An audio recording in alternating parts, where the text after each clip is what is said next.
Yeah, it's Zach, stepping up to the game, living life prepared, I'm not here for the fame. With a plan in my hand, gotta make it alright. Through the storms and the struggles, I'm ready to fight. Prepare for the worst while I aim for the best. Zach's unique prepping, we're reaching new heights. Living strong and ready, we're chasing the lights. With courage as armor, we'll conquer the day. Together we rise, we'll fight our own way.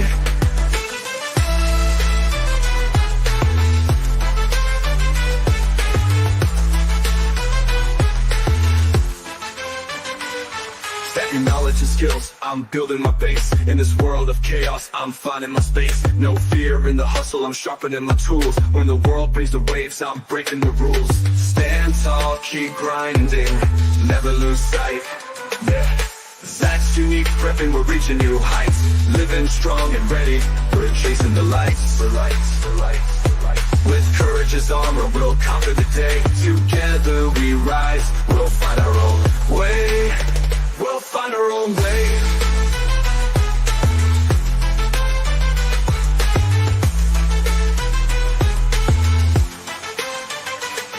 Stand tall, keep grinding, never lose sight. Stacking knowledge and skills, I'm building my base. In this world of chaos, I'm finding my space. No fear in the hustle, I'm sharpening my tools. When the world brings the waves, I'm breaking the rules. Stand tall, keep grinding, never lose sight. Never lose sight. Yeah, stand tall, keep grinding, never lose sight. Lift brick every chain, with Zach in the lead. We'll never feel pain, never feel pain, never feel pain. With Zach in the lead, we'll never feel pain, never feel pain, never feel pain. With Zach in the lead, we'll never feel pain. With Zach in the lead, we'll never feel pain. With Zach in the lead, we'll never feel pain. We'll never feel pain. We'll never feel pain. We'll never feel pain.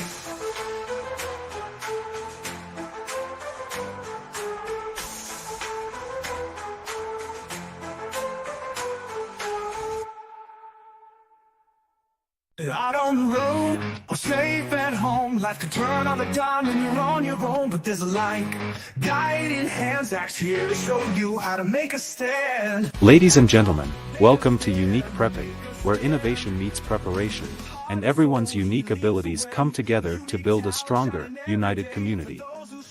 Unique Prepping exists to empower individuals to embrace their unique strengths and abilities while preparing for the challenges of tomorrow. Our channel is about more than just survival, it's about thriving in every aspect of life.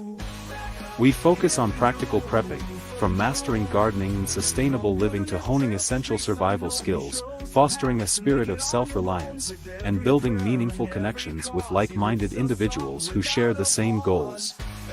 Why unique? Because we believe that everyone, regardless of their circumstances or abilities, has something valuable to contribute to the prepping community. We are here to break down barriers, challenge limitations, and show that preparation is for everyone. This is a space where creativity meets practicality, and where we celebrate the diverse talents and perspectives that make us stronger together. It's not about fitting into a mold. It's about embracing what makes each of us special and leveraging those strengths to overcome challenges. Here, we don't just prepare for the future, we embrace it with open arms and open minds, crafting a lifestyle that values self-reliance, resilience, and the spirit of unity. Whether it's growing our own food, building essential skills, or navigating life's challenges with unique abilities, we're here to show that nothing can hold us back. Our goal is to equip you with the tools, strategies, and confidence needed to tackle life's uncertainties head-on and emerge stronger, wiser, and more prepared than ever. In this journey, we strive to empower you with knowledge, inspire you with ideas, and unite us all through a shared mission, to be ready, to be resourceful, and to be resilient. Together, we can face any storm, rise above any obstacle, and shine light on the path forward. Through collaboration and determination, we can create a community where everyone feels valued and supported, where no challenge is too great, and where the bonds we build stand the test of time. So, let's gear up, get creative, and continue this incredible journey of prepping, learning, and growing as a community. This is Unique Prepping, where every step we take is a step towards a brighter and more secure tomorrow. It's more than just a channel, it's a movement, a way of life, and a promise to face the future together. Are you ready? Let's dive in and get started. At Unique Prepping, we're all about building stronger communities and preparing for the unexpected.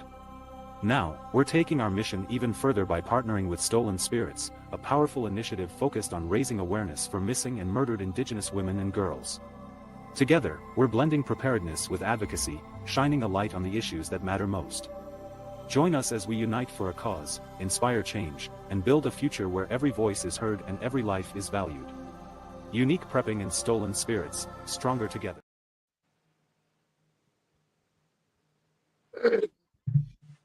What up, Zach? What up, G? Not much. How you guys doing? Another everybody in the beautiful chat day. doing? I got it. Good evening, got our up this prepping morning. community, and welcome to the 28th installment of Unique Prepping's Community.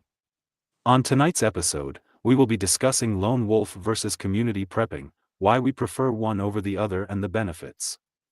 I'm your host, producer, and community prepping, and with me are my good mentors and our community members Grumpy from Grumpy Acres Farm and Tag from Life Done Free. Down in the description, I put their channel links. Please go subscribe to them and keep this beautiful community growing.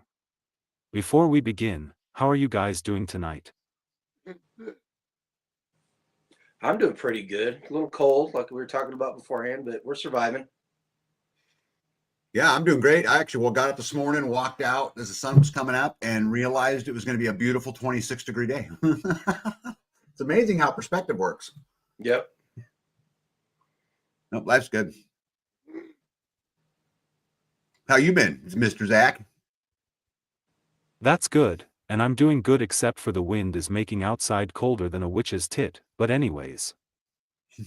Thank you for joining me for a crucial topic in the prepping realm. We're tackling a topic that's often debated in the prepping world, lone wolf versus community prepping. When it comes to staying prepared for whatever challenges life throws our way, there are two major paths people tend to follow. Some prefer to go it alone, while others thrive by leaning on the strength and resources of a community. So, which approach is better? That's exactly what we'll be diving into today. Prepping is a deeply personal journey, and no two people's methods will look the same. The lone wolf approach appeals to those who value independence and complete control over their preparedness plans. But let's be real. Going it alone can present some serious challenges when it comes to manpower, skill diversity, and emotional resilience. On the other hand, community prepping offers the opportunity to pool resources, share knowledge, and build something stronger together, but it also comes with its own set of risks and compromises. Before we dig into the pros and cons of each approach, let's take a moment to reflect on why this conversation is so important. The world we live in is unpredictable, and being prepared isn't just about stockpiling supplies, it's about finding strategies that work for your unique circumstances. Whether you live in an urban area, a rural town, or somewhere in between, understanding the dynamics of prepping solo versus in a group can make all the difference when the unexpected happens.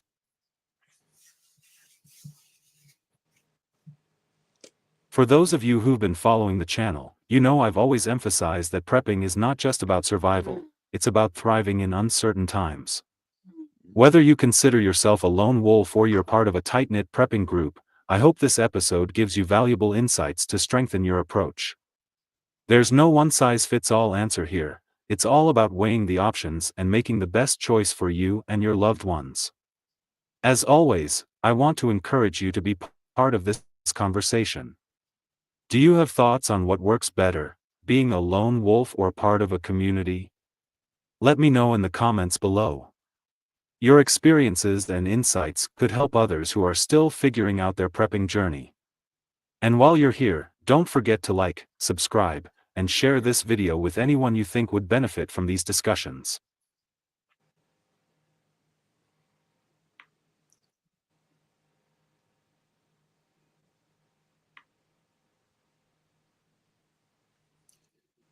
If you're new to the channel, Welcome to Unique Prepping, where we cover everything from gardening and self-reliance to preparing for emergencies and thriving as a community. Be sure to check out our link tree in the description to find everything Unique Prepping, including our latest videos, resources, and social media pages. It's all in one place for you to explore. I also want to take a moment to thank everyone who has supported this channel, from sharing your thoughts in the comments to contributing ideas for episodes like this one. Your support means the world to me, and it's what keeps me motivated to create meaningful content that helps us all grow as preppers and as a community. So, keep the ideas coming. I love hearing from you all.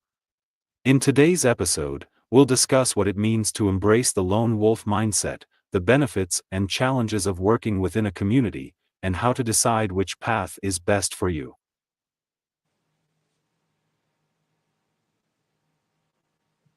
By the end of this episode, I hope you'll walk away with a clearer understanding of how to approach prepping in a way that suits your goals and lifestyle. Before we jump into it, is there anything you'd like to add? I think you covered it pretty good, Zach. Yeah, I think the only thing I would add is I just want to say welcome to everybody who is in the chat tonight. There's many of you that I know very, very well, and there's a bunch of knowledge in the chat tonight. So be looking for those questions, Zach.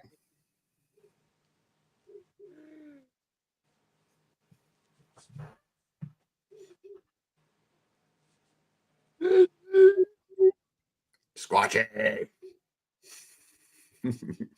That's my buddy Squatchy. Question number 1. What are the key advantages of prepping alone versus prepping with a community? You want me to go? You want to go, G? Yeah, I'll go. Go. Well, there's benefits to both of them.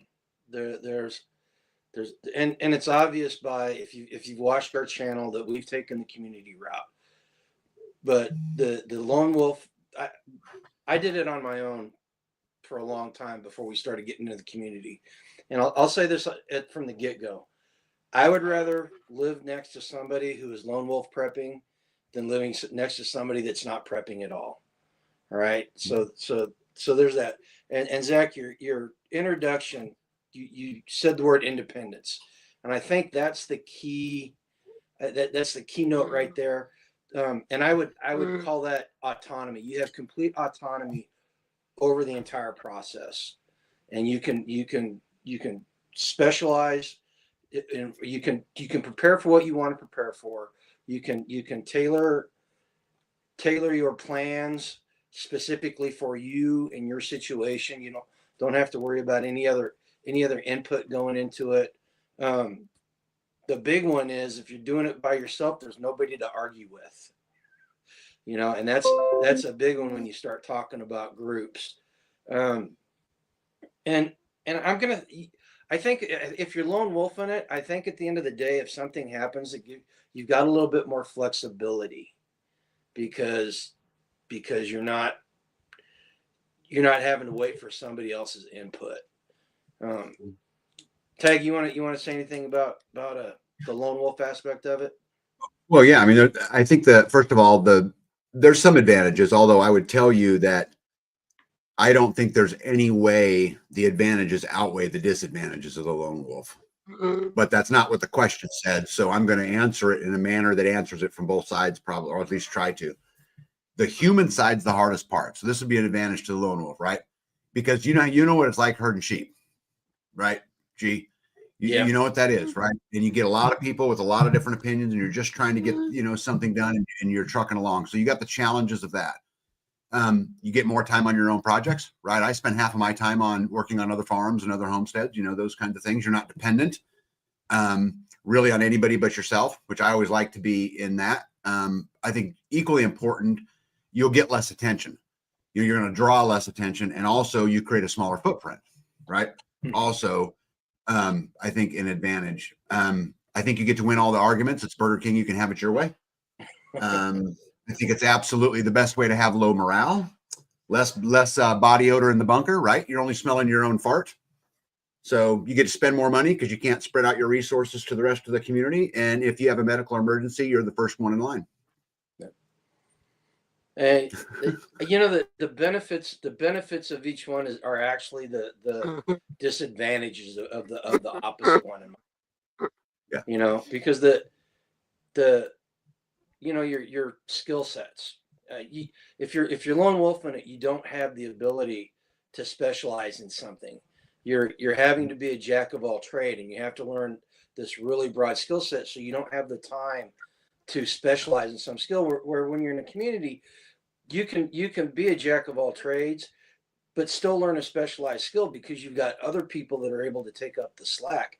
And then with resources, if you've got 10 families in your mag or your community, you're going to have access to way more resources than if you're doing it by yourself, because there's only so many hours in the day. um, OPSEC, you know, lone wolf has great OPSEC because the only person he has to worry about is himself. Whereas the more people you get, the more you have to worry about OPSEC. And then you know and what's the prepper saying? One is none, two is one. um, there's not a whole lot of redundancy in lone wolf in it. No. Well, there, Yeah. and gee, I know you know this. There's not enough hours in the day. Oh yeah, absolutely, absolutely. You mean you live it like I live it. There is no way one person can do all their own needs. Right. There's just no Now, way. I'm going to take what you said a step further, Tag, about being a lone wolf. If it's the only option you've got, do it. But if you're doing it on purpose, it's a recipe for dying alone. If something really bad happens, the movies make the lone wolf prepper into some mythical creature. They're not. If something happens, Tag mentioned medical emergencies, you're the first in line. You are also your only first responder. Right. Well, you can't grow enough food. Right. You can't take care of all the chores and split all the wood and watch your back. And there's just I don't see any way that you could make that work. Now maybe there's some superstar out there that can do it, but well, I don't know. I wouldn't encourage it. You guys correct me if I'm wrong here. Correct me if I'm wrong. But talking with people on our channel and stuff, I've come to the realization that most lone wolf preppers are not doing it because they want to. They're doing it because they're in a situation where they don't have anybody around them to help them. And I would hope that anybody that's in that situation is prepping really hard with it, but also having an eye towards, if something happens, to be able to find a community. You may not find a community now. After something happens, you might be able to integrate into a community with the skill sets that you have and the preps that you have. It's a tall order. It's a tall order, but you see it happen all the time in history. So just remember that if you're in a situation where you can't be in a community because of your location or other issues. Yeah, I get the community question a lot. About how do you build community, and or there's nobody out here around me. And the problem is people that live our lifestyle are typically recluse, and they don't really want to be out there. So typically you're not going to find a Facebook post, or at least not a lot. So you just got to go out there and be active. But I promise you, there's community type people in every community, in every state, in every county, in every city, all the way across the United States of America. They are there. You just got to go out and find them and get involved. And, we talk about this all the time about being intentional, and, but I don't want to derail and get into community because we're talking about the lone wolf, but I think it is a great recipe for depression. I think it's here's the thing. If you tell me I could live 7 years alone or 5 years with a community, I'll take the 5. And I'm not a big people person, and I enjoy my own company a lot of the times, but I've come to realize that it's not good. Like Tag said, mentally, it's not good. No. That's one of the benefits. It's one of the benefits of doing something like what Zach's doing here is he's building an online community for people to come together. you know. Honestly, Yeah. I'm building my community through YouTube. Mm-hmm. Yep.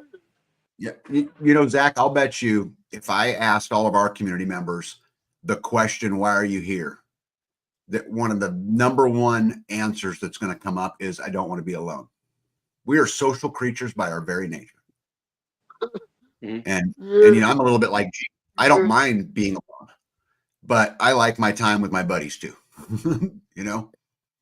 I said it before. I've been completely honest about it. The whole reason why we're in the community that we're in is because I could not find one in Missouri when I needed one, and I knew where there was one that I could slide into, and so I made the move. You know. Yeah. Yep. I think Farm Ranch Homestead had a really great comment. Says, I think most of us started as lone wolf preppers, and as time goes on, I think we all realize we need community. Yeah. You know, and this is that forever thing that, and you've talked about it on your channel, G, a bunch. I talk about it a bunch about, you know, all prepping leads to homesteading, all homesteading leads to freesteading, and this kind of is the same way. You know, we all I started out as the lone wolf. I just learned over the years. You know, you guys got to remember, if you're not a Gen Xer, you don't remember prepping did not exist whenever we were younger. They were called survivalists, and it was an image of the guy going off in the woods in the Pacific Northwest and living by himself and being a prepper that way. That was the meme then, and it progressed and it became prepping, and then they started talking about forming these mutual assistance groups, right? Mhm. And I don't know, Tag, off the top of your head, do you remember when the conversation, like about what time frame the conversation started changing from these prepper mags, you know, that were going to bunker down, and it turned Yep. into people building community. I mean, it hasn't been but very recently that's all really come to the head of the conversation. I think it's just part of the natural progression, right? As you think a process all the way through.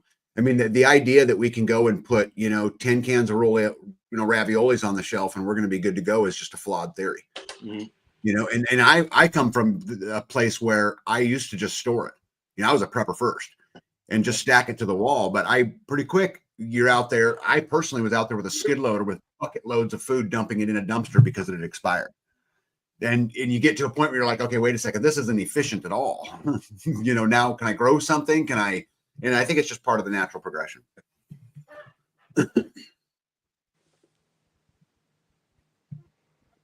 No, I must have missed. Honestly, I met Brady in real life twice and we truly connected.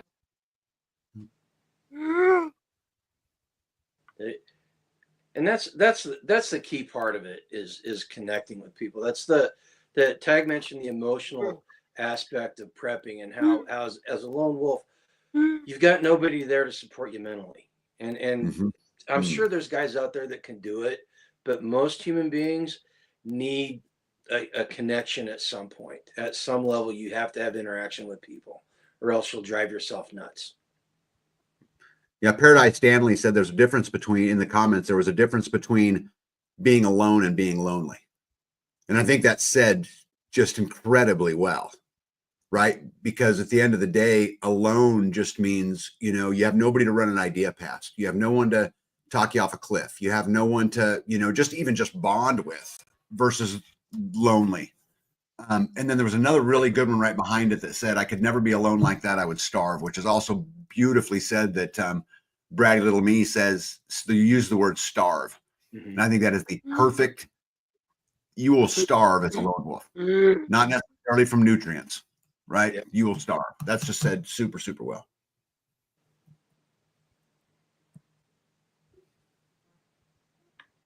Zach's coming. Prepping alone provides total control over decisions. You decide what to stock, where to allocate resources, and how to strategize. The freedom to act without needing to consult or compromise with others is appealing. For individuals who value independence, this approach can ensure that their personal priorities are always met. Self-reliance is a skill many cherish, and solo prepping allows it to flourish fully. Resources are managed exclusively for your needs. There is no need to ration or share. This means you can plan more effectively for the long term. Your stockpile and tools remain yours, and you don't have to worry about others mismanaging or wasting them. This control can provide a sense of security and peace of mind. Solo prepping eliminates the risks of trust issues. In community prepping, people sometimes betray trust or fail to contribute equally.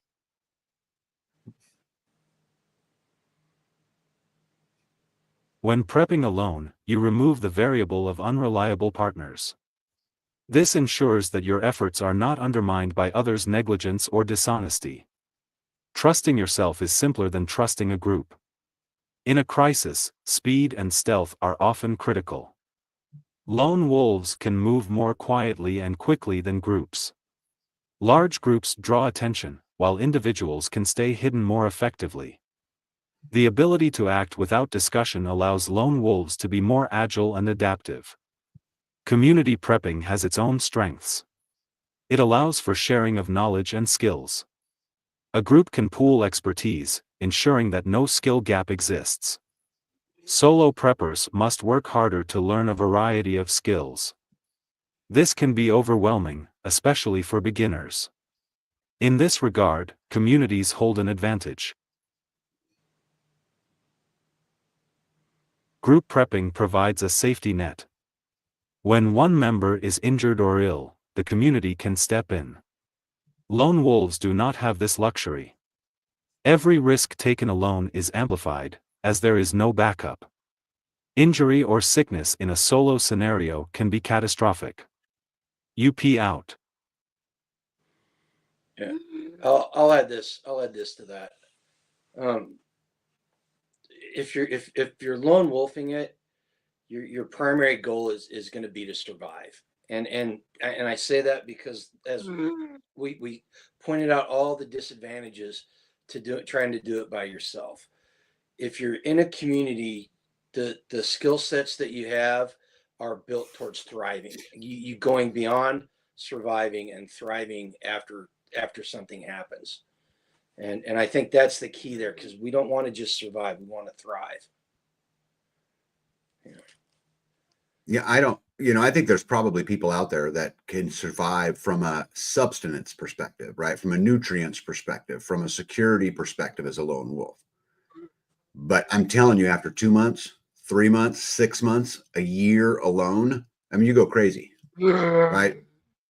Just like that, she said in the comments earlier that you would starve. I think you would emotionally starve, and I think it would ultimately be your downfall. I'm gonna say I think it would last.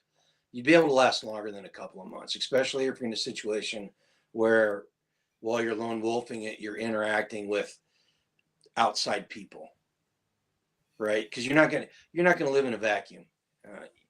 It's just the world's not gonna let you live in a vacuum unless you're stranded on a desert island like the dude. We do it because we all have the same resources. Yeah. Yep, great statement.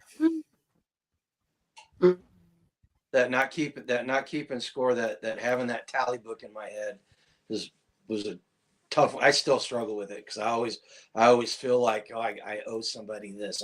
They helped me, so I got to help them do this, and I still struggle with that. Well, it's hard because every ounce of programming in the world, programs you not to know your neighbor.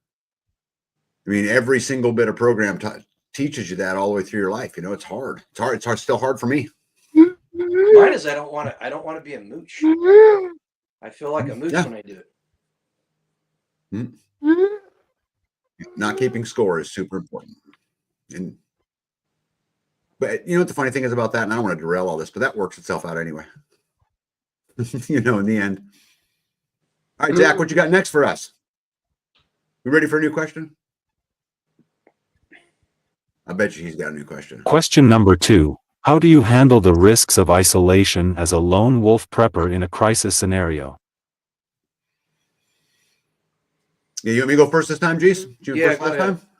Go ahead. All right, cool. So how do you handle the risks of isolation as a lone wolf prepper in a crisis scenario? Yeah, well, again, I don't think this is a realistic option for anybody, but I'll tell you, just to answer the question, first thing I would do is say train a lot by yourself, spend a lot of time alone, do it for extended period of times, get some pets, livestock. At least then you can talk to your chickens, or whatever. I think, I would do something like that just to give me something, for the brain. But I think that the two biggest things I would say is stock up on antidepressants, and, because you'll need them, and go ask Wilson. What do you say, G? Animals are a great therapy tool. Absolutely. Yes. Absolutely. And we've got kind of a case study in what happens whenever somebody's in a survival situation by themselves, and that's with the TV series Alone. We see how quickly people deteriorate and they become absolutely neurotic.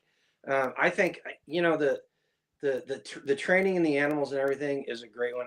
I'm going to say this: if you're going to lone wolf it, I would get right spiritually, whatever that means. Good one. For you, whatever that means for you, you need to get right spiritually, because if you go into something like that with a great big hole in the middle of your chest, good things aren't going to fill it up. And so you need to fill that hole with something that in and of itself is going to provide you strength and support. And it's going to be different for everybody, right? Yeah.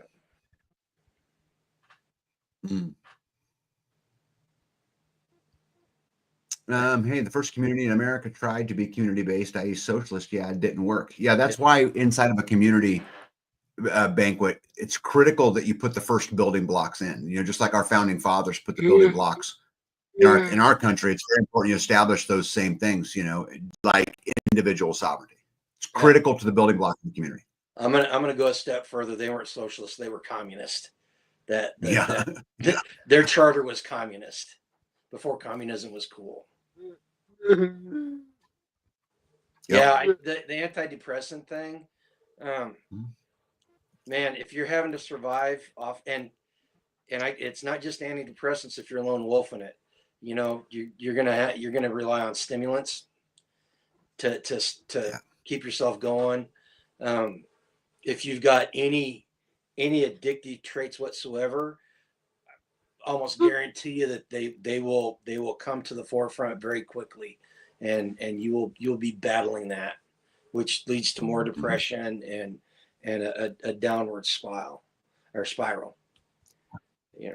But, I mean, I think the mental part by far the hardest part, by far. But keep yourself physically fit too. Mental fortitude and patience are key to lone survival. Moving too fast makes small mistakes very difficult to recover from if you don't have assistance. Yeah. Being able. Well, and mental fortitude, mental fortitude also leads to resiliency, which you can bounce back a little bit better if you've got a little bit of strength. Yeah, they say necessity is the mother of all invention, right? Isolation brings significant challenges. Emotional resilience becomes critical. Prepping alone means finding ways to combat loneliness. Building mental strength is as important as building physical supplies. Meditation, journaling, or even keeping a pet can help maintain sanity. Communication is another issue.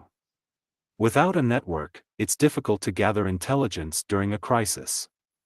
Monitoring emergency broadcasts, using ham radios, or creating a reliable information gathering system becomes essential. Staying informed helps make better decisions and reduces isolation's risks. Health emergencies can quickly become life-threatening. Being isolated means you need to learn basic medical skills. Stocking a robust first aid kit is not enough. Knowing how to treat wounds, manage infections, or even perform basic surgeries can save your life. Practice these skills regularly. Isolation requires redundancy in resources. If a water filter breaks or tools fail, there's no one to borrow from. Having backup supplies and learning how to repair items is critical. Adaptability and creativity are your greatest assets in an isolated situation. Food and water security are heightened challenges. Growing your own food or creating sustainable systems is vital. If isolation is long-term, hunting, fishing, and farming skills become survival essentials. Mastering these skills ensures that isolation doesn't lead to starvation. Community offers support during tough times. However, trust is a double-edged sword. Prepping alone avoids betrayal but requires extra vigilance in securing your property and resources. Advanced planning and perimeter defense measures become necessary. UP out. Yeah, good said, Zach. Yep. Yeah, I'm gonna super add. good I'm gonna said. add. If you're lone wolfing it, one thing that's gonna help you is you have to step away from it every now and then. You need to stop and put everything down and step back and do something different, because you'll go nuts if all you think about is the prepping stuff. You know, that's one of the, it's like that in the community. It's just much easier to do with more people than if you're doing it by yourself. Yep. Yep. I love my solitude, but I would never want to have to go through catastrophe alone like that, because the logistical numbers behind it, which I have done over and over and over again. I'm a numbers guy. It's just not feasible, in my opinion. Well, and you run the risk of becoming a scavenger if you're lone wolfing it, and there's a risk when you're in a community too. But it's amplified if you're doing it by yourself for that very reason. How would you get tacos as a lone wolf?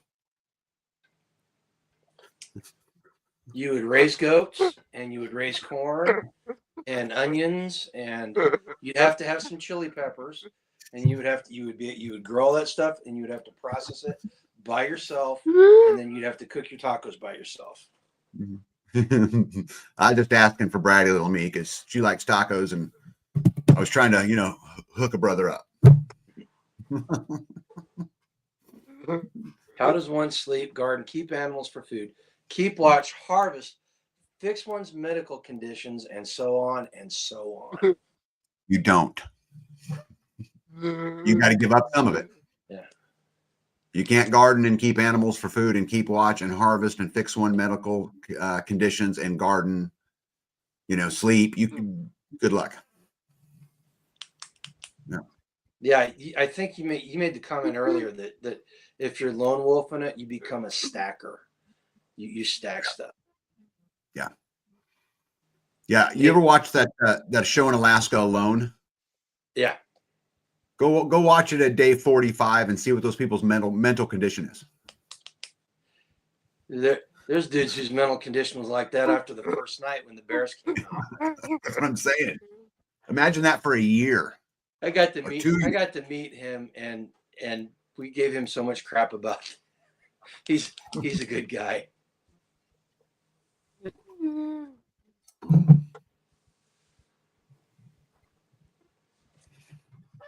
Well, you weren't kidding. This Question number 3: what skills are better developed in a community setting, and which can be mastered individually?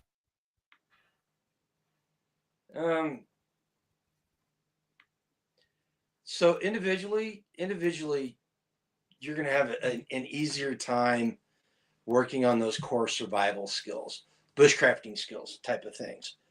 And it's a matter of necessity at that point, is when you start looking at that, and you start working on a lot of individual skills, right? Once you get into a community, it becomes way easier to learn something because you got a larger resource pool to draw from, a larger skill set pool to draw from. And so if somebody was learning how to build a house by themselves or a structure by themselves, it would be next to impossible for them to master that skill. They could master some of the individual skills it takes to build a house, but being able to build a house from scratch, learning it by yourself, is a major task. And that's why when anybody does it, lone wolves always win tetherball. But when somebody does master a skill like that by themselves, they're self-taught. The guy, who's the guy that lived up in Alaska? Pepshin or something like that. The guy went up there and lived in a cabin on this lake up in Alaska by himself for decades, and he self-taught himself all this stuff. That's why that's such a great story, because he learned how to do that. If you're talking about some other things, I think individually you're going to be more tactical minded, for the simple fact that that's more important to your survival. The average person in a community. Yeah, there he is. That's the name. If you guys have never read his story, he wrote a book, and it's a fantastic story. And PBS did a great documentary back on it in the late 70s, early 80s.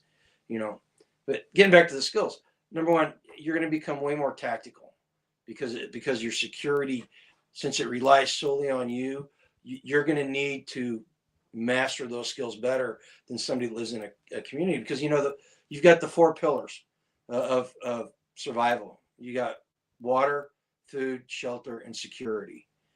And without those 4 in place, you're not going to survive. So that's where you're going to put all your time in, right? Yeah, but I would argue you cannot accomplish all 4 of those by yourself. That you have to pick and choose, and you have to weigh them differently. Okay, you can. I think you can, up to a point. You can get a wide enough base to be able to survive for an X amount of time, but you're not going to survive indefinitely with just those skills. Eventually it's going to come. I think that the ones for the community, those more. I'm not even quite sure how to put it. Those skills that require more than one person to partake in. Ham radio. The lone wolf can practice with the ham radio, but at the end of the day, if he's talking to himself all the time, then he's not going to learn how to use the ham radio. Isn't it a case of meek buy versus drive? Yeah. Because at the end of the day, the lone wolf, you are going to have to prioritize those 4 pillars, which means you're meeking buy. You're going to have to be better at foraging, right? Because you're going to rely on that. You're not going to be, canning a bunch of food probably, but I would argue every one of those skills is better learned in a community, because you've got someone who can teach you. You got someone who's done it. It just isn't even in the same, same ballpark. That wasn't the question, though. The question, mm-hmm. I mean, if somebody's not in a community, you have to address the individual, what they can learn. And like I said, well, they can learn everything. The thing is, okay. So prior to an event, a lone wolf can learn everything they want. There's books, there's YouTube channels, and all those things. What I'm talking about is living the lone wolf life, right? The shit hit the fan. You're living the lone wolf life.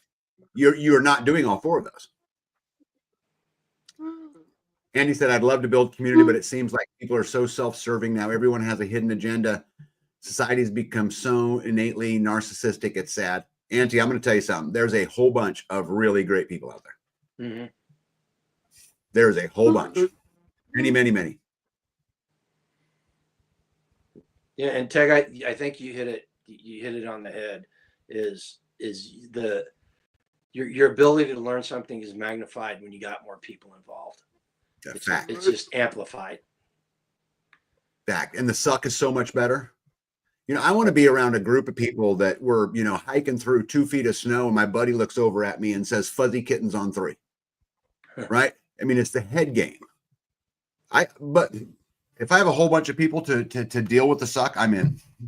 I think that's why you find a lot of veterans in the prepping community, mm-hmm. Moving into communities because they lived a lifestyle where the group mattered.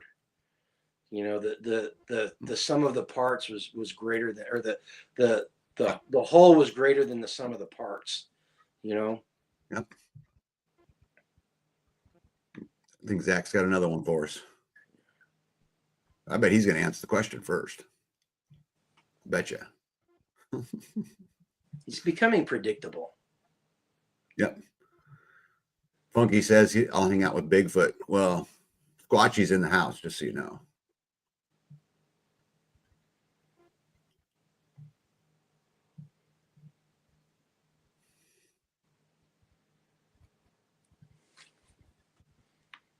So many good comments.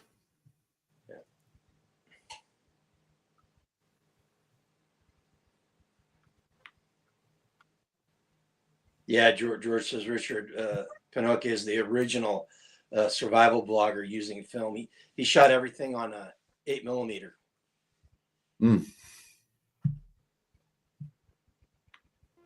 Anarchy Television says, I guess that's why people say misery loves company. Oh, absolutely. Absolutely, man. I love that. Look, Yeah, I'm and there's so gonna tell much you- truth I'm in gonna that. tell you- If from personal experience, you do not get good enough feedback from the sheep and the chickens when you're complaining about something.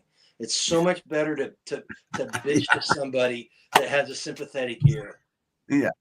It's much more satisfying. yeah.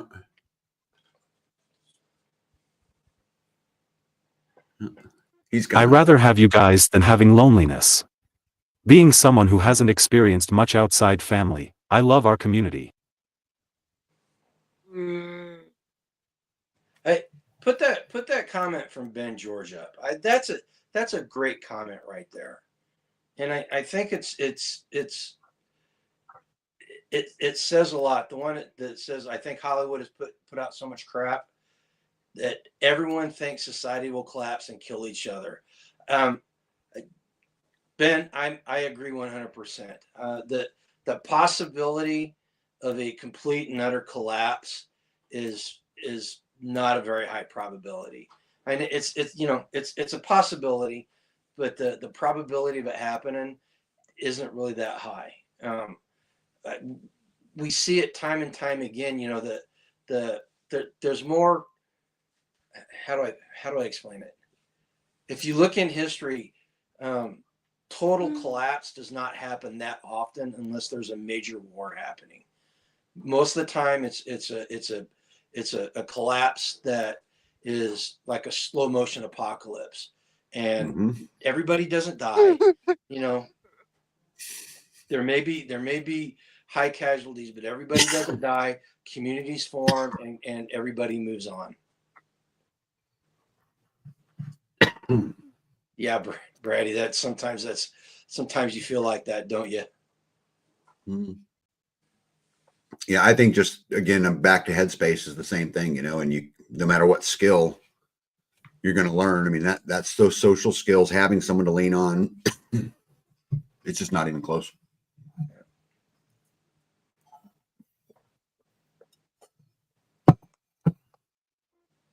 Yeah, I think Farm Ranch Homestead is right.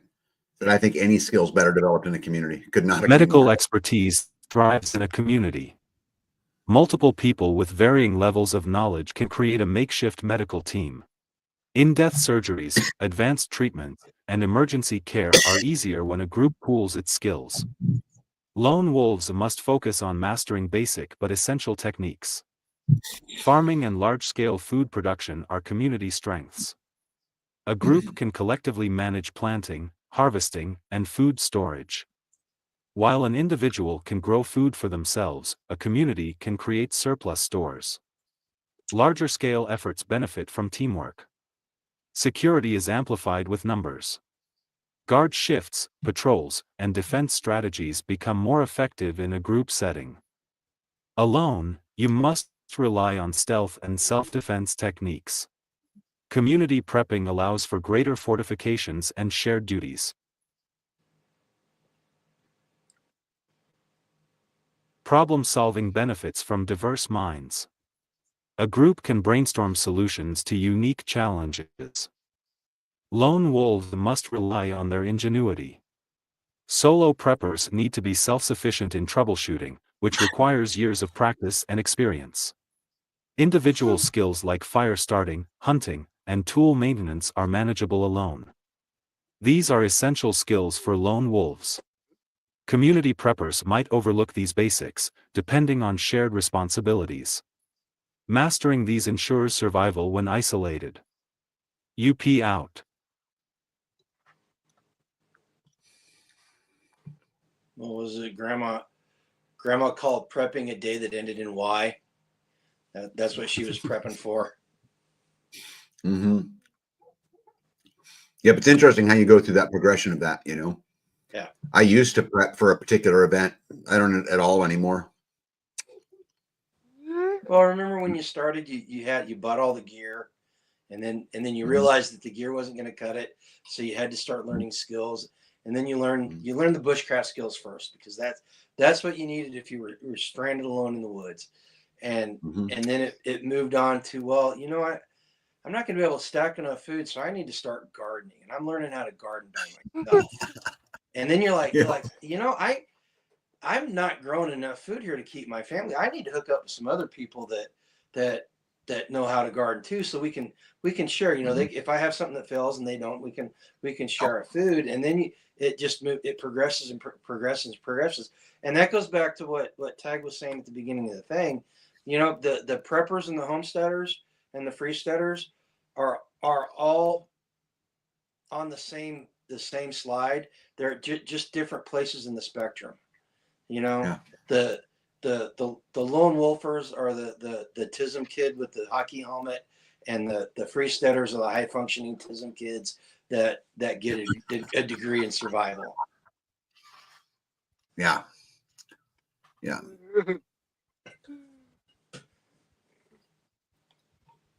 All right, Zach, got a next question for us. What do we got? Number 4. You going first or am I going first, G? Do what? Question number 4. Can a lone wolf strategy transition into a community approach during long-term emergencies, or is it too late at that point? You want to go or you want me to, G? Go ahead. Well, I mean, first, can it? Sure. And it's actually probable would be my guess. Except I think that it's hard to build trust. And if you're not building it now, right, that becomes an issue, I think, in that particular environment, especially in that environment, because you're already on edge, you know? So I think you're kind of starting way behind, you know, the curve. And then the other thing is if we're in an event, I'd want to know why now. You know, what are they running from? You know, what's caused them to not want to be a lone wolf anymore? So I think it just throws up lots of red flags, and I think there's no trust, and I think that's stacked against you. But I'm imagining that will absolutely happen. Go ahead, G. Well, I'm going to echo what Tag said. Yeah, it can't happen. But I think the real answer is it depends. It depends on the individual. There are some people that will cling on to their beliefs with a stranglehold up to the point where it's too late for them to do anything. And the trust deficit that Tag talks about, we discuss this all the time. You know, the whole reason that we do the work days together is yes, it's to help somebody put up a building, it's to help somebody cut wood, it's to do that. But more importantly, it's building social capital, right? You gain and spend social capital within the community, and that's what keeps things moving along. If you inject yourself into a circle of people with no social capital, man, that's a huge mountain to climb. You better be John Rambo at that point and be the super survival dude, because if you're not, it's going to be hard. It's going to be really hard. Yeah, Jen says, with all the junk in the commercial food supply, it only makes sense to attempt to grow your own rather than depend on a broken system. Well, I think at the end of the day, you debate this long enough, you're going to come to the conclusion you're going to be a slave to something. You get to choose your master, right? And I would rather be a slave to the needs of a community that I spent years building with lots of trust and those kind of things, you know, than the alternative.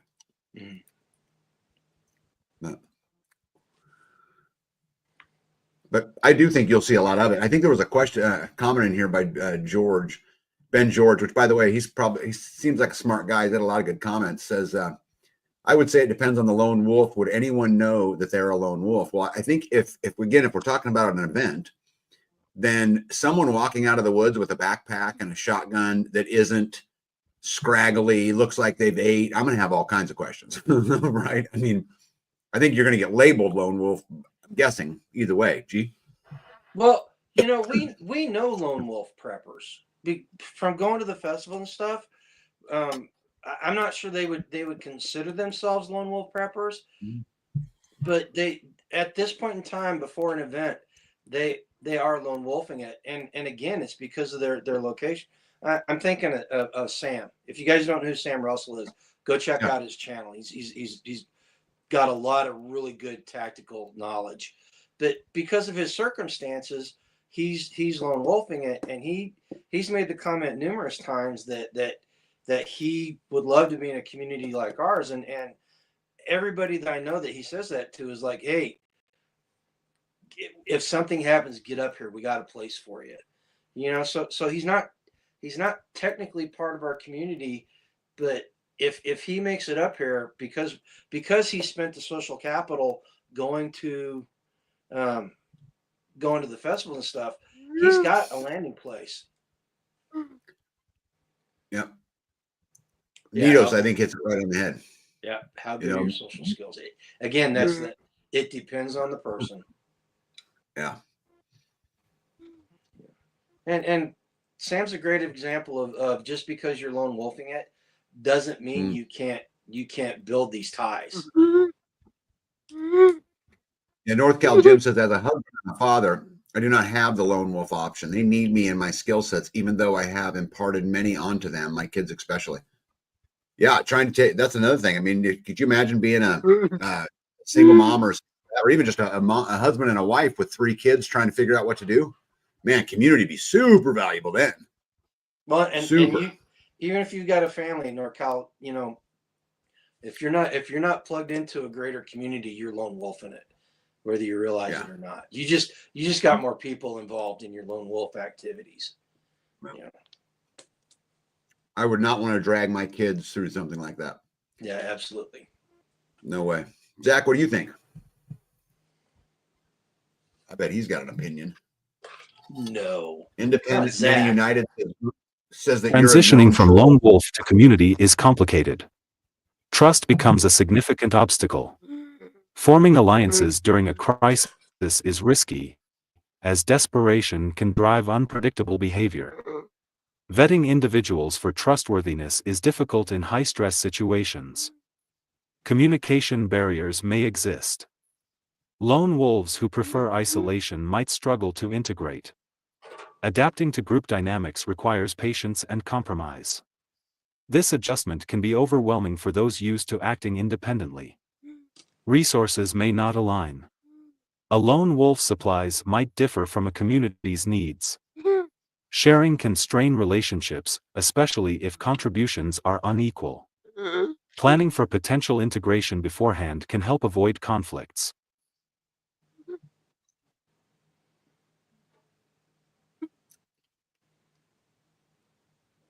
So I want to add something. I want to add something to that was said. So skills can bridge the gap. Sorry. A lone wolf with valuable knowledge might find easier acceptance into a group.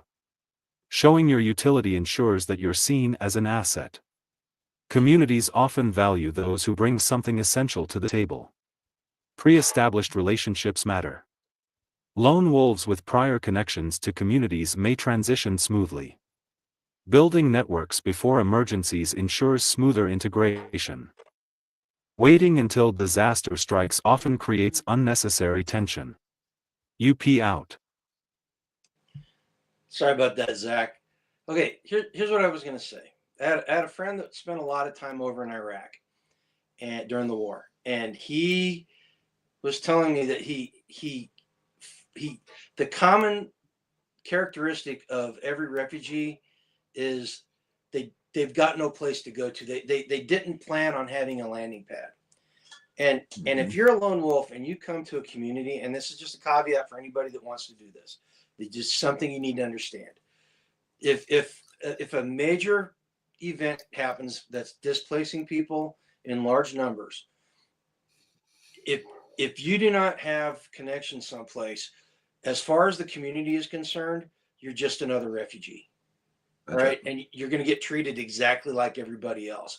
And if you're lucky, if you're lucky, you may run into a community that has decided it's not going to hunker in or bunker in, and it's trying to help people. We had discussions about this years ago with our community.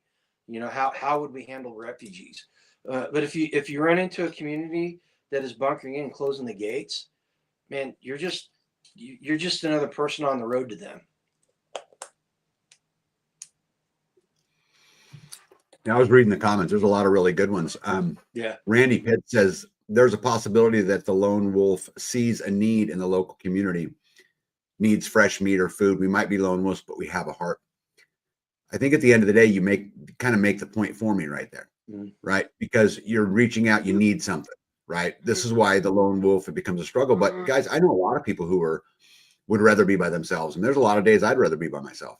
I have friends and, you know, in our community here that I don't see a super lot. You know, I still consider them part of the community. You know, they don't attend, you know, a meeting or anything like that. But at the end of the day, you know, they're still super good people. We don't Northern Girl Hobbies is going to come a point in time when people get kicked from any community, in my opinion. It depends on how you structure your community. Because I'm going to tell you, my community, I own my land. There ain't nobody kicking me anywhere. Right. So I think that all again comes down to what kind of community you have. If what you're doing is yoking 40 people up on a 20-acre piece of property to live this utopian life, I think you're going to struggle for the exact reasons that Northern Girl Hobbies mentioned, in my opinion. Yeah. Also, everybody form your alliances before there's an event. It is much easier to gain trust prior to an event. I promise you this. You know, go out and do that. I think it's a single best advice I could give anybody. Absolutely. Question 5. I want before we go into the next Question number 5. How do you build trust and ensure security when collaborating with others in a prepping community? Hey, before we go on, I want to say this. Anybody that's in the chat or watching this video in the replay, if it sounds like we're crapping on lone wolf people, we're not. What we're just talking about the realities as we see it. Because all these conversations, all these questions that Zach's asking, we have had conversations. In fact, the reason our community is structured the way it is because we had these conversations 7-8 years ago, Tag? Mm-hmm. Is that how long ago it was? Yeah, it was a long time ago. But we had these conversations and we came to the realization that for the benefit of everybody, this was the direction that we needed to go.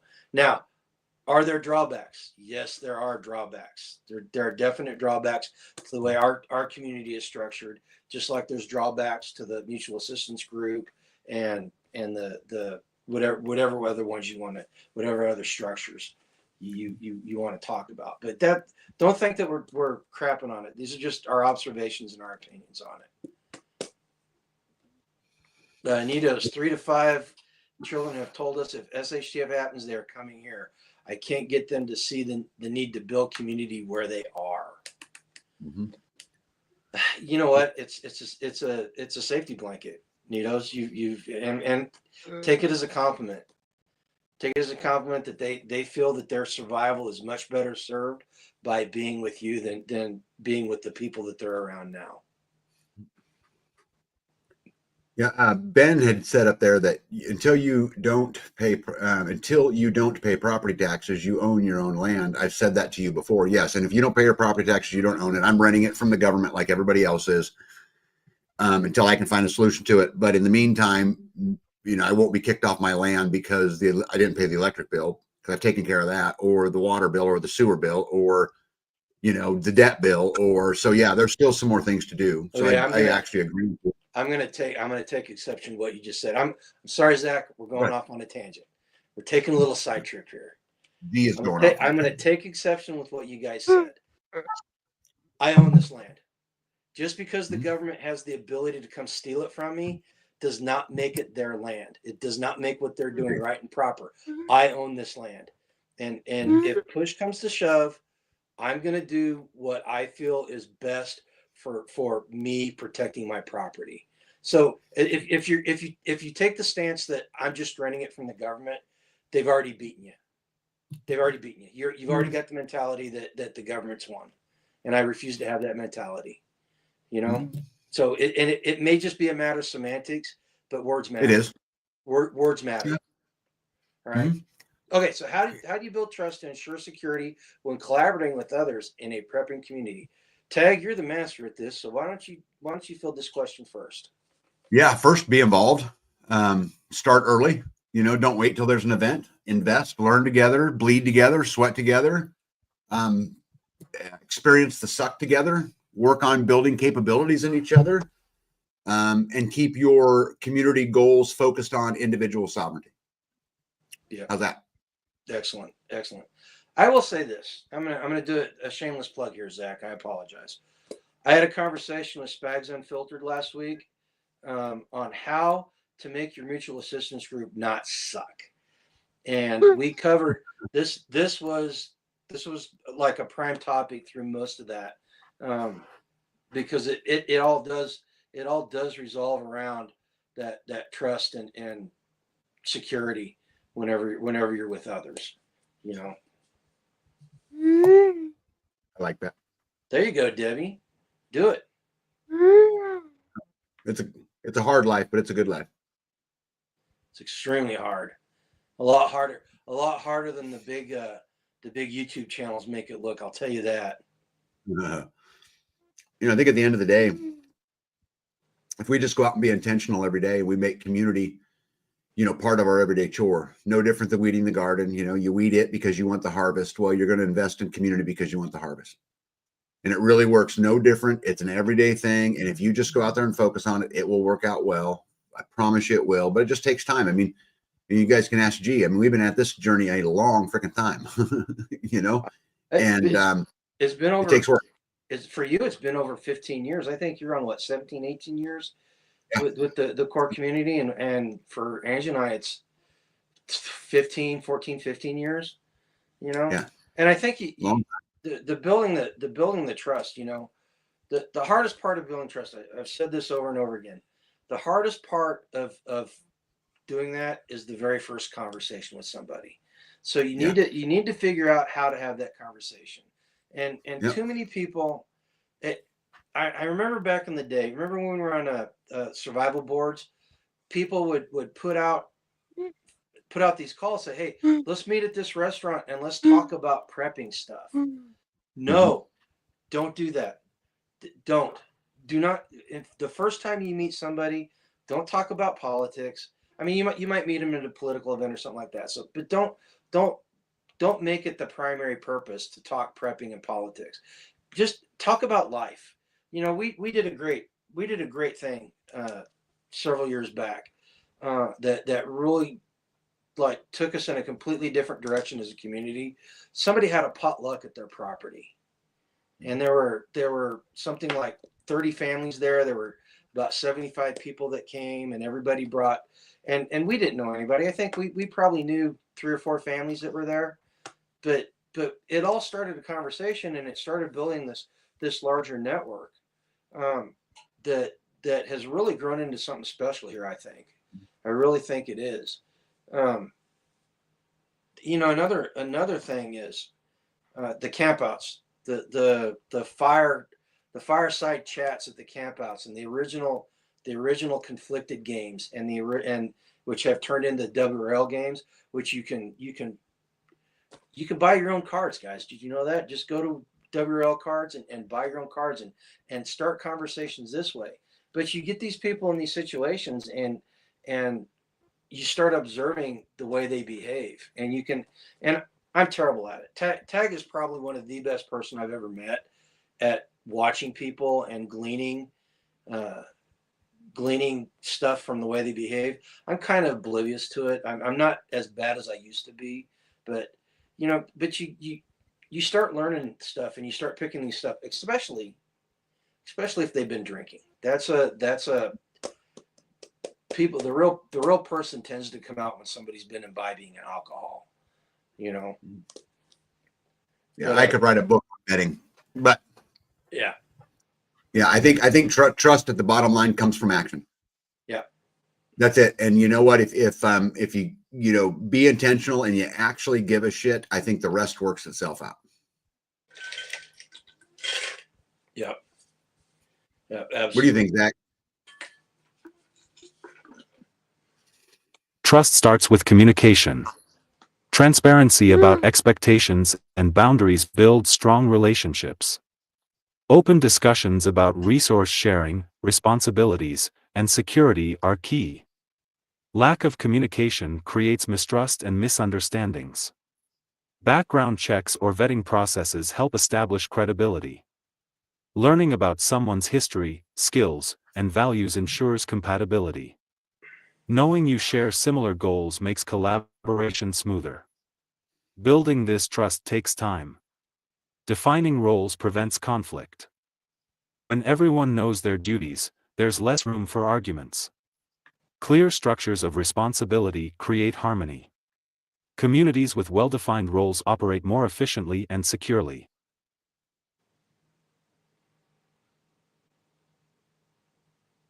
Security protocols are non-negotiable.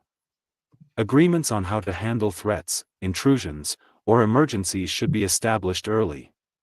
Strong defense systems and contingency plans build confidence among members. Conflict resolution mechanisms ensure longevity. Disagreements happen in any group. Having a system to address issues calmly prevents fractures in the community. Handling disputes with fairness reinforces trust. UP out. Can I answer Ken Squatch's question there, Tag? He's serving it. I get to say this every time. It seems like every time I'm on Zach's channel, I get a chance to say this. So the number one thing, the thing that you need to learn, the very first, whenever you're joining a community, here's the secret, guys. Don't be a dick. Seriously, it's see, I know he's gonna get that reaction from Tech because number one, he knows it's true, and number two, he knows it is funny. It's extremely funny, and it's so many people don't understand that. You don't try too hard. Don't go in there being a dick about being all Johnny Hardcore or something. Yeah. And that's the first step. That's the first step. And the next thing is like we said, gradual engagement. Yeah, do the groundwork now. And set expectations and understanding with people. Because anybody that's a lone wolf that has two brain cells running together it knows in the back of their mind that eventually they're going to have to team up with somebody. Yeah, I think what I would add to it is don't take it too seriously. I know that's going to sound crazy coming from me, the community guy, but really kind of what I mean by that is don't take yourself too seriously. Go have fun, go open up, go show up at a potluck, go help somebody build a barn, go do those kind of things. And I promise you, if you're a good person with a good attitude and, got some commitment to this process, you got a little bit of character in you, it probably don't matter what skills you have in my book. Right. And that's it. Just go be intentional, just take a step forward, be intentional, then do it honestly, do it pure. Don't change who or what you are. You got something to say in there, Mr. Zach?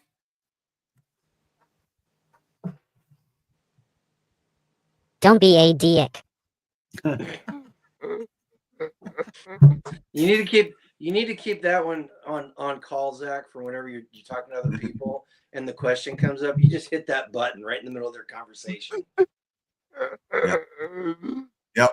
It is the most important rule in a community, and I'm telling you guys, everybody listening out there, it's the only rule you need. Yeah.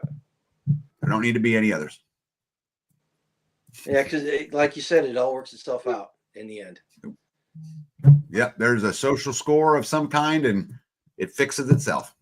Show up, people will show up. Don't show up, they won't. Yeah. Help see, people, they'll help you. Don't, they won't. It's easy. NorCal Jim, humility goes a long way. Oftentimes, those who come off as knowing everything may not be what they portray themselves to be. That applies to general non-prepping life as well. Absolutely. Absolutely. Yeah. And I've met a lot of people that set really high expectations for themselves, and they don't come anywhere as close to meeting them. Yeah. Yeah. What else you got, Zach?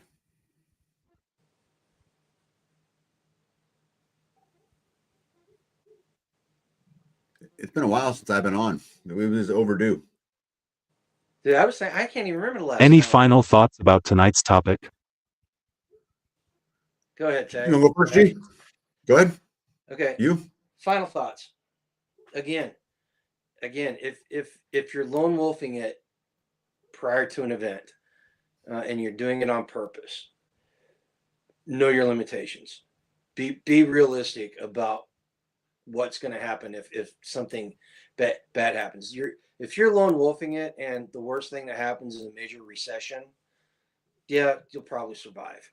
But if you're lone wolfing it and something really bad happens, know that your stacked cans are only going to go so far. You are doing a finite solution for a problem that can be infinite. All right. On the flip side of that, if you're in a community, understand that there are also limitations with communities. They're different. The problems that a community is going to face is different. And if you don't do it properly, you run the risk of it falling apart. If it's going to fall apart, make sure it falls apart before something happens, so you've got time to recover. Don't put off asking the hard questions until something bad happens, right? Because if you do, you're going to end up in the same situation as the lone wolf is. What you got, Tag? Yeah, I think I would add be intentional. As I mentioned before, if you want community, you have to go work on it every single day. I think to Grumpy's point, don't be a dick is a very, good rule. And I'll tell you where that really all comes from. It's just really based around attitude. And I'm going to tell you something. If you have a good attitude, you'll find a home. Mm-hmm. It's that simple. Because if any smart team building anybody, you're talking about whether it's a company, whether it's an organization or whatever it is, the smart ones will look at attitude before they look at any other attribute. Because with it, all things are possible. And without it, all things suck. And so, challenge yourself there. I am not saying tonight that nobody can do the lone wolf. Would not be for me, because as the brilliant young lady from the audience tonight said, I would starve. And I don't want to live that way. But I think that's it. Zach, you're up.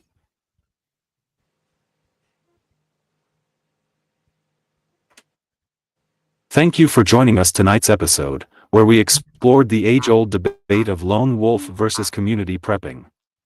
I hope this discussion gave you valuable insights into the advantages and challenges of both approaches. It's a topic that's crucial for anyone committed to preparedness, and I'm grateful to have had this opportunity to share my thoughts with you. Prepping is not just about survival, it's about thriving in the face of adversity. Whether you choose to go it alone or work within a community, the goal remains the same: staying prepared and protecting those you care about. Each approach comes with its own set of benefits and risks, and it's important to evaluate what works best for you and your unique situation. Your support for this channel is what keeps it alive. From sharing your comments to engaging with the content, you all are the backbone of this community. Don't forget to add your thoughts in the comments below.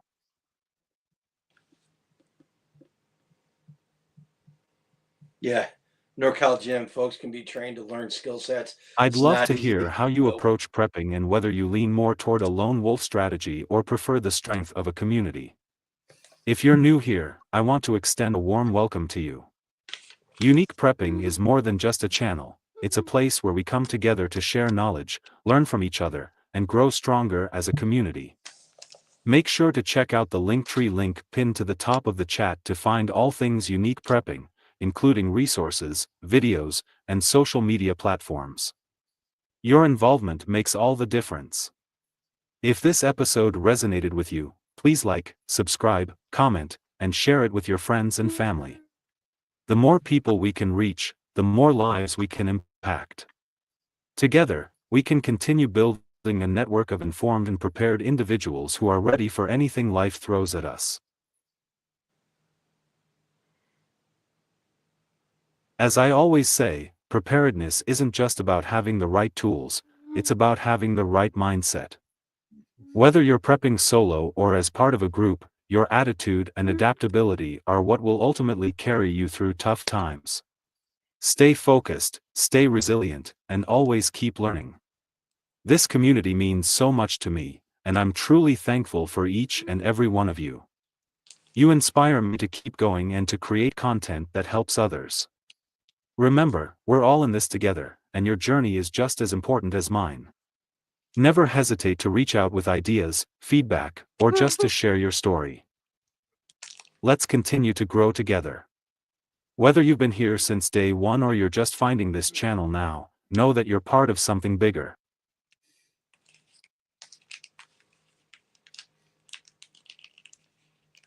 We're building a movement of people who value self-reliance, community, and faith. Let's keep that momentum going and make a real difference. I love you all, and I want to leave you with a verse from the King James Bible: "The prudent man foreseeth the evil, and hideth himself, but the simple pass on, and are punished." Proverbs 22 verse 3. Let this reminder guide us as we prepare for whatever lies ahead. Stay prepared, stay unique, and God bless. Amen.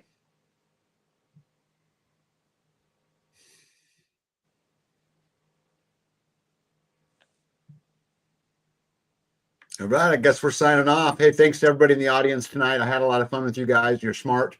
Thanks for keeping me on my toes. Absolutely. I agree 100%. Thanks for having us on, Zach. Yeah, thanks, Zach. Nutrient Survival isn't just survival food. It's Special Ops grade. Built to the nutritional standards of the U.S. Special Ops and packed with 40 essential nutrients.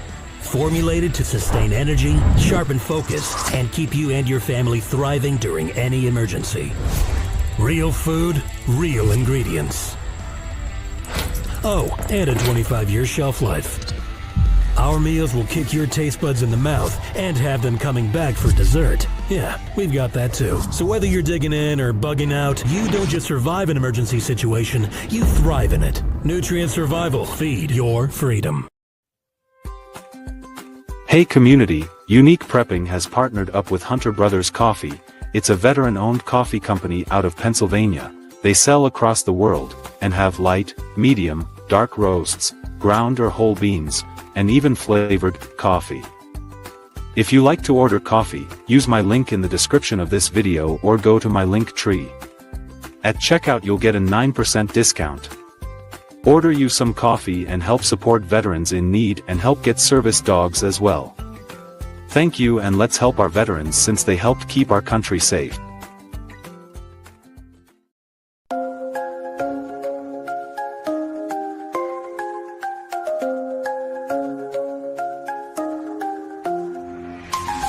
Making moves like a chess piece, always on the grind in this game called life. Gotta sharpen up the mind. Unique prepping, got the vision locked and loaded. Every challenge that arises, I'm determined, I'm devoted. Stay ready for the call and to life's demands, and we'll rise together.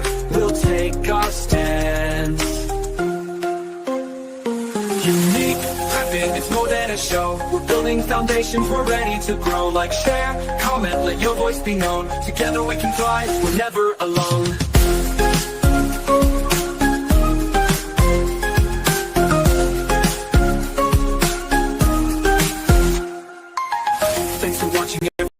Every like, your support is the fire that keeps me hyped. Comment, depth, and insight, share the vision wide. This community's growing and we'll ride this tide. So go ahead and subscribe, don't miss a beat. Tune in next time, let's make this complete. Unique prepping, it's more than a show. We're building foundations, we're ready to grow. Like, share, comment, let your voice be known. Together we can thrive, we're never alone.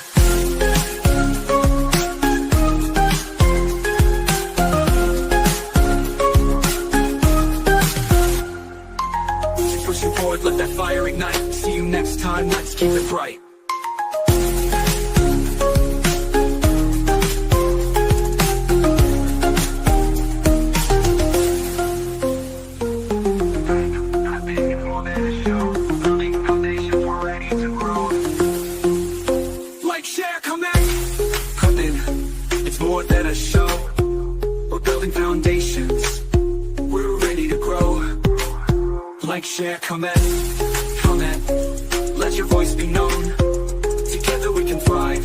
We're never alone. You pushing forward, let that fire ignite. See you next time, let's make this complete. Unique Prepping is more than a show. We're building foundations, we're ready to grow. Like, share, comment, let your voice be known. Together we can thrive, we're never alone. Never alone.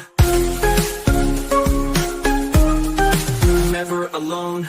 Keep pushing forward, let that fire ignite. See you next time, let's keep it bright. Yeah. Let that fire ignite. See you next time, let's keep it bright.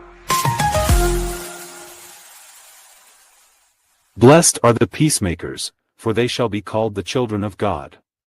Matthew 5 verse 9 KJV.